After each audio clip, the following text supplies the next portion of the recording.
Bismillahirrahmanirrahim. Assalamualaikum warahmatullahi wabarakatuh. Perkenalkan, nama saya Muhammad Amirul dengan NIM A11122049. Yang saya hormati dosen pengampu mata kuliah, belajar dan pembelajarannya Ibu Ade Nurul Izati, SPD MPD. Baiklah, pada kesempatan kali ini saya akan menjelaskan teori-teori pembelajaran. Yang pertama, teori belajar behavioristik.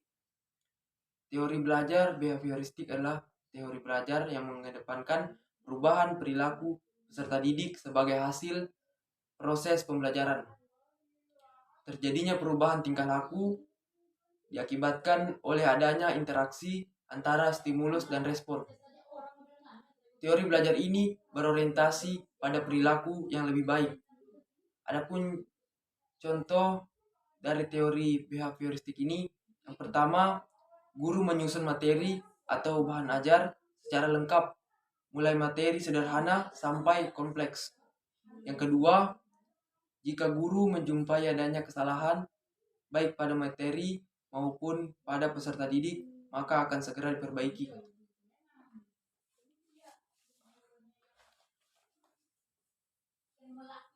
Kemudian, teori belajar yang kedua, yaitu teori belajar kognitif. Teori belajar kognitif adalah teori yang dipakai untuk menjabarkan proses mental dan bagaimana seseorang siswa bisa terpengaruh oleh faktor internal dan eksternal untuk menghasilkan pembelajaran dalam dirinya sendiri. Kemudian mengolahnya menjadi pengetahuan baru berdasarkan apa yang telah dipelajari mereka di masa lalu. Maksudnya adalah teori ini menyatakan bahwa siswa pada saat pembelajaran dilaksanakan memiliki keterampilan, pengetahuan, ingatan, dan informasi mereka sendiri yang berasal telah dipelajari di masa lalu. Kemudian saat mempelajari sesuatu yang baru, siswa akan memproses dan membangun pemahaman mereka sendiri mengenai topik berdasarkan pengalaman dan pengetahuan masa lalu mereka. Adapun contoh teori belajar kognitif. Yang pertama, membuat permainan untuk menghafalkan sebuah puisi, lagu, atau fakta. Yang kedua, minta siswa untuk membuat jurnal tentang apa saja yang telah mereka lakukan dan pelajari dari hari ke hari atau minggu ke minggu. Yang ketiga, teori belajar konstruktivisme. Teori belajar konstruktivisme adalah teori belajar yang mengedepankan kegiatan mencipta serta membangun dari sesuatu yang telah dipelajari. Kegiatan membangun bisa memacu peserta didik untuk selalu aktif sehingga kecerdasannya akan meningkat. Adapun contoh teori konstruktivisme. Yang pertama, seorang guru biologi mengajak siswanya membuktikan apakah benar buah tin salah satu buah spesial. Sespesial apa buah tin? Sampai-sampai disebutkan dalam Al-Quran. Para siswa pun diajak untuk mengambil mikroskop masing-masing agar bisa menemukan hasilnya. Maka ada 2 sampel buah tin.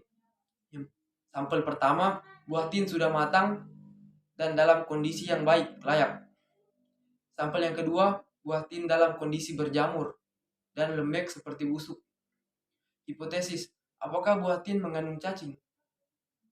Saat dilakukan uji coba menggunakan mikroskop, maka para siswa pun melakukan pengecekan. Hasilnya sampel 1 dan sampel 2 tidak ditemukan sama sekali cacing. Pada sampel 2 hanya ditemukan spora jamur saja dan tidak ditemukan cacing dan benar-benar bersih. Dari hasil teori belajar konstruktivisme di atas, maka para siswa bisa mengetahui bahwa buah tin memang buah yang spesial. Karena tidak dalam kondisi busuk sekalipun, buah tin tidak dimakan oleh cacing. Kemudian pada contoh yang kedua, Pak Andre merupakan seorang guru matematika. Saat ini, matematika Pak Andre di kelas 7 memasuki materi nilai rata-rata. Beliau membuat suatu instruksi agar para peserta didik bisa memulai menerapkan teori belajar konstruktivisme di kelas.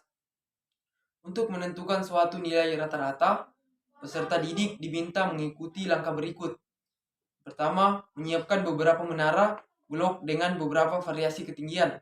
Yang kedua, Bapak Ibu bisa meminta peserta didik untuk memotong beberapa menara blok yang lebih tinggi sesuai kata hati. Yang ketiga, ambil ujung menara blok tertinggi lalu tempelkan di menara blok terendah. Lakukan hal tersebut sampai ketinggian menara bloknya sama. Yang keempat, ulangi kegiatan tersebut dengan beberapa perbedaan variabel. Dari kegiatan tersebut, membuat siswa dapat mengetahui rata-rata dari tinggi balok yang telah dibuat. Kemudian teori belajar yang terakhir yaitu teori belajar sosial. Dikutip dari Simplifisiologi, teori belajar sosial atau social learning theory adalah teori yang menekankan pentingnya mengamati, mencontoh, dan meniru perilaku, sikap, serta reaksi emosional dari orang lain. Teori ini juga mempertimbangkan bagaimana faktor lingkungan dan kognitif berinteraksi untuk mempengaruhi pembelajaran serta perilaku manusia. Adapun contoh teori belajar sosial ini, yang pertama, bisa menerapkan teori belajar sosial dengan beberapa cara. Misalnya, untuk mengajarkan materi sejarah, kita bisa membawa siswa ke lokasi bersejarah secara langsung, yang pada saat itu menjadi topik pembahasan, misalnya Gua Selarong untuk mengamati tempat persembunyian Pangeran Diponegoro. Jika tidak memungkinkan, cobalah untuk mencari video atau gambar yang menunjukkan lokasi dengan detail sambil mengamati objek-objek yang ada. Kita bisa memberikan informasi terkait sejarahnya dan menumbuhkan rasa patriotisme siswa.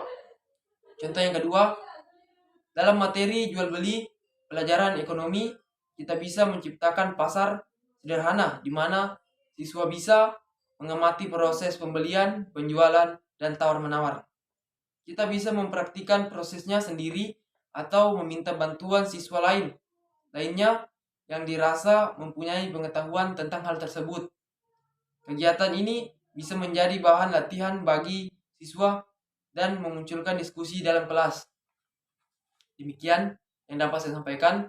Lebih dan kurangnya saya mohon maaf. Wabillahi taufiq wal hidayah. Wassalamualaikum warahmatullahi wabarakatuh.